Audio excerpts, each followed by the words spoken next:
చెప్పడానికి వెళ్తారు. నేర్చుకున్నారా లేదా అడుగుతాం. నేర్చుకున్నారా? డబ్బులు ఎక్కడైనా ఎలా సంపాదించవచ్చు అని ఏదైనా కాలేజీలో కానీ యూనివర్సిటీలో కానీ మీ స్కూల్లో కానీ ఎక్కడైనా చెప్పారా? ఓన్గా ట్రై చేస్తారు, కానీ ఏ స్కూల్లో అయితే చెప్పలే కదా డబ్బులు ఎలా సంపాదించాలని. కానీ ఇక్కడ విడిక్టివ్ ఎడ్యుకేషన్ సిస్టమ్ మాత్రం మీకు ఇక్కడ కనిపిస్తుంది.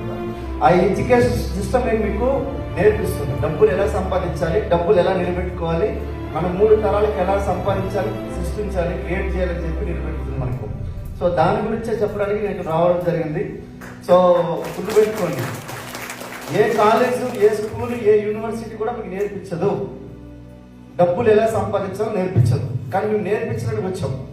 అందుకని మీకు luckiest person in the world అంటే ఈవినింగ్ కూడా తదాస్తు దేవతలు బయట తిరుగుతూ ఉంటారు. అర్థమైందా? తదాస్తు అని అనుకున్నట్టే జరిగిపోతుంది. అది అర్థమైందా? మీకు ఎంత శాలరీ వస్తుందండి?